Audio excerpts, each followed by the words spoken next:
I want to explain to you how it works. You know, the word kosher means the food has to be eaten in a specific way, right?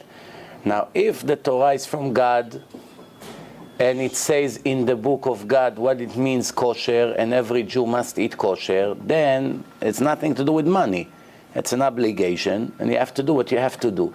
If it's not in the Torah, then you may be right. Maybe people made it up, maybe someone wanted to make money, it could be a lie. So every question that you have in life, specifically in Judaism, the first question that you always have to ask is the Torah is the book of God. If the Torah is the book of God, then all you have to do is to read what's in it. That's it. If it's not the book of God, everyone can say whatever they want, you cannot deny it. Say whatever you want. Say it's a lie, say it's a way to make money, say stupid people made it up, say whatever you want. There's really no point of arguing. But if the Torah is the book of God, who is the fool that will dare to make a beep? Who? The Prime Minister, the President, the scientist, the genius, Albert Einstein? Who is the fool who will dare to make a beep if it says in a verse in the book of God, the creator of the world, that everyone must eat kosher food? Now you ask, okay, fine, so we eat kosher food, but what does it mean, kosher food? The answer is, if it comes to meat, the Torah says you have to eat only specific animals. Not every animal you can eat. You can only eat animals that surrender, not murderers. You cannot eat lions, you cannot eat eagles, you cannot eat leopards, you cannot eat anything like that. There are pure animals, the Torah say, and there are impure animals. The pure animals, the lamb, the goat, the cow, those kind of animals are kosher to be eaten. Those are animals, usually all the kosher animals, the Torah gives a sign. They chew their cud, and they have split hooves in their legs. Those are the two signs to know which animal you're allowed to eat as a Jew, and which animal you're not allowed. The Goyim allowed to eat everything they want. Everything. Whatever they want. They want to eat pig, they eat pig. They want to eat horse, they can eat horse. They want to eat monkeys, they can eat monkeys. They can eat whatever moves, whatever they like. It's not a sin for them. Many Goyim, I have thousands of Goyim that eating kosher. Do you know that kosher food is the most growing industry in America? Do you know that almost in every Costco in America they sell kosher food? In places you don't have one Jew in the whole town. They sell more kosher food than anything.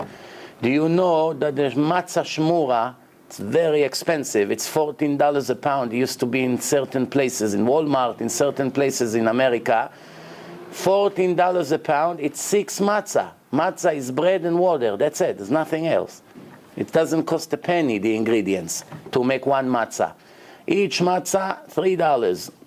And they put a huge pile in a store somewhere that there's no Jews.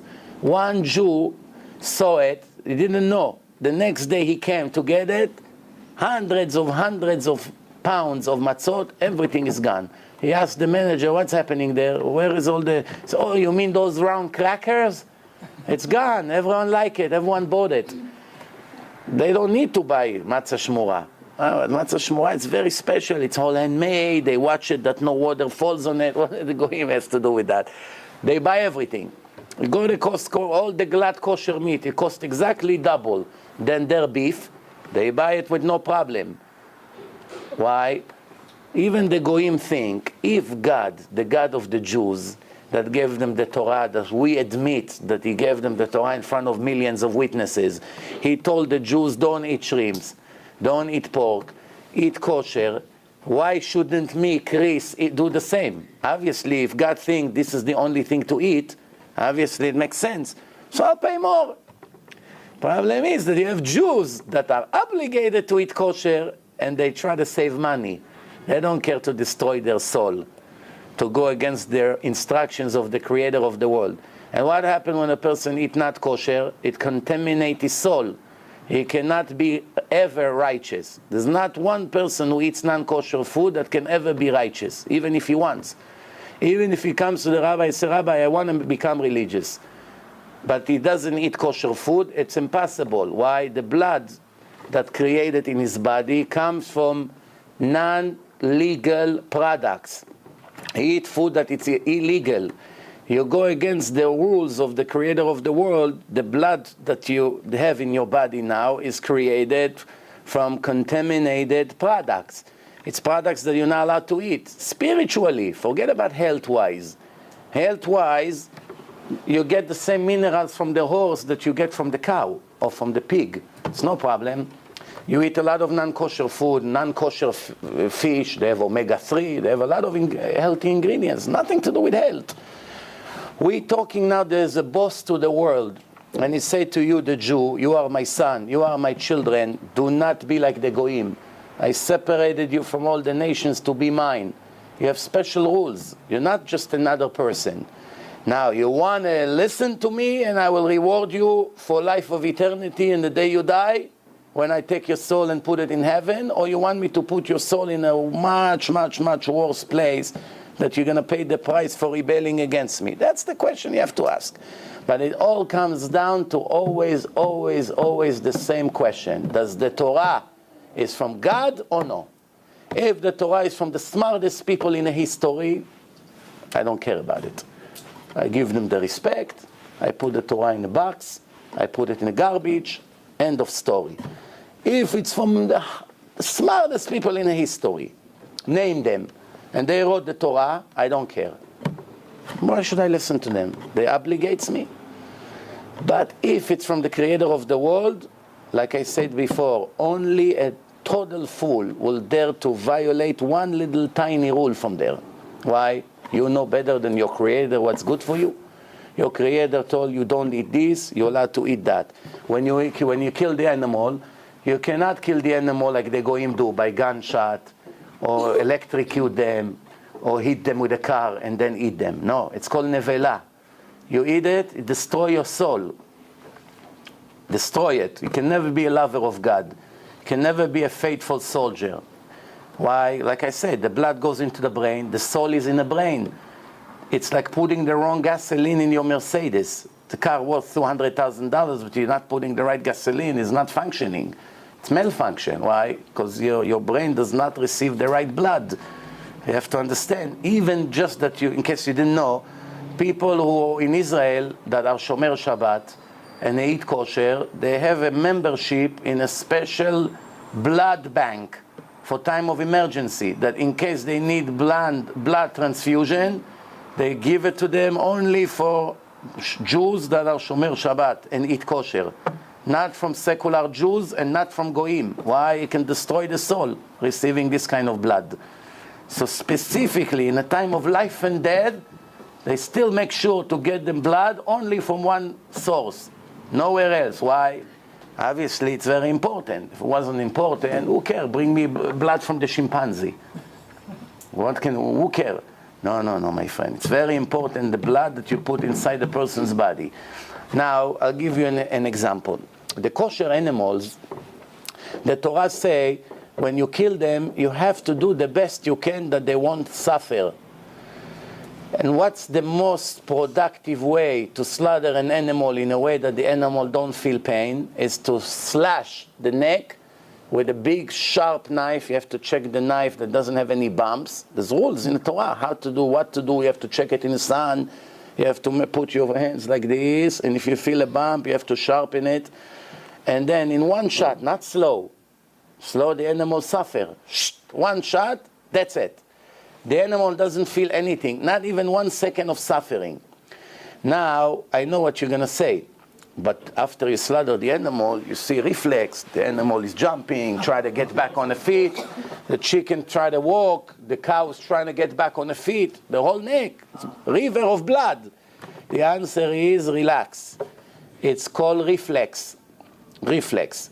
What does it mean, reflex? Sometimes if a person is in a coma, you can take a pin and pinch places in his brain. You take 2 places, you click here and you click here, the hand jumps.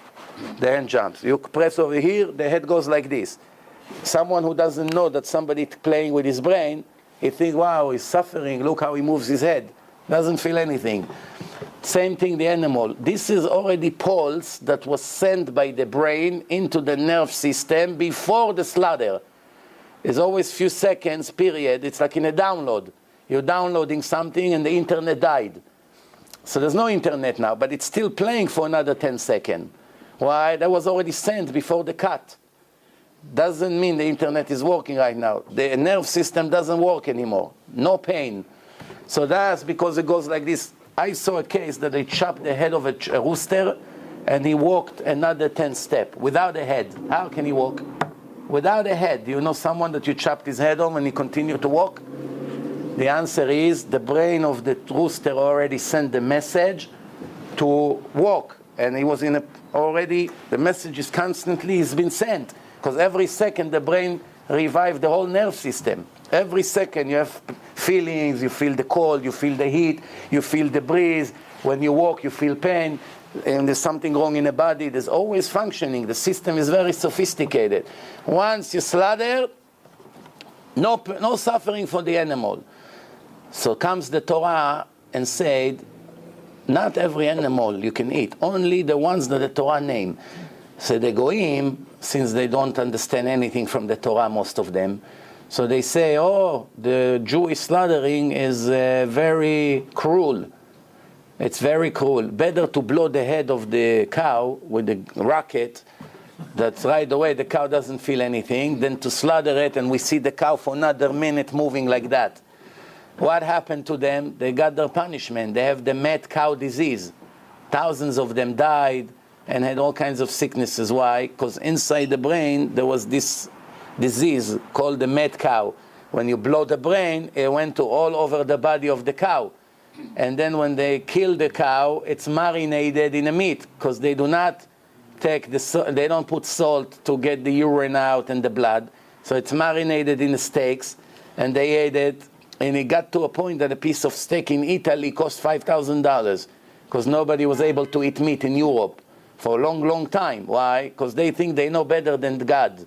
God said to slaughter, they blow the head. What happened to them? Nobody was able to eat meat for months. Everyone was nervous. It was a black market to get a piece of meat.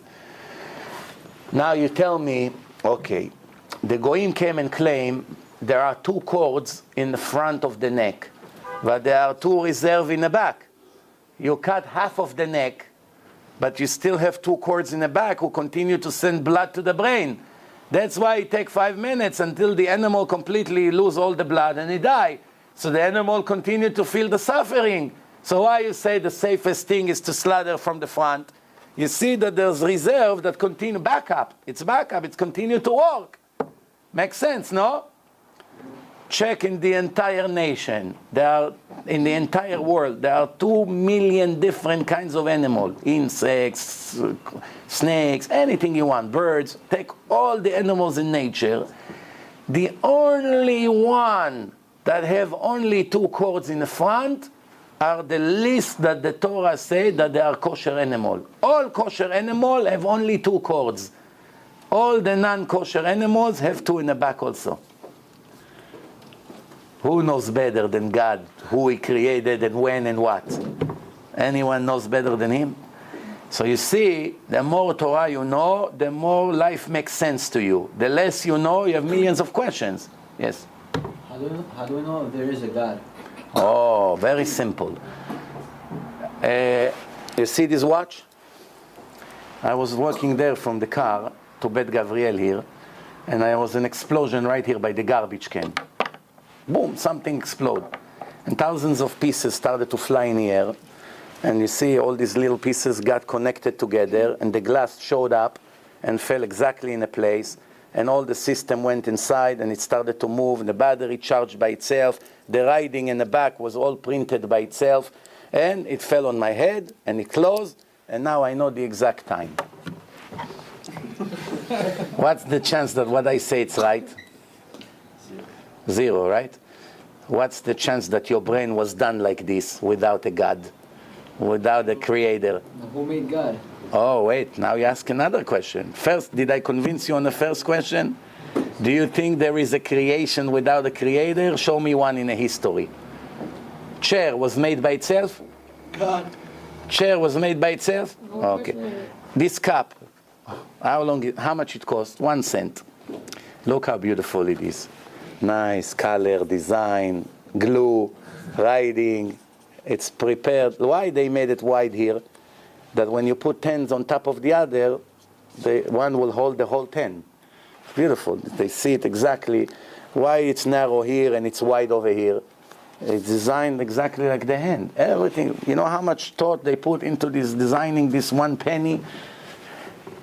Now, do you know one person that would say that this cup was made by itself? If somebody would come and say to you, oh, you know, I'm telling you, this cup was made by coincidence, explosion, random, boom, and there is a cup with all this design, what would you say? This person needs to go to a mental institution.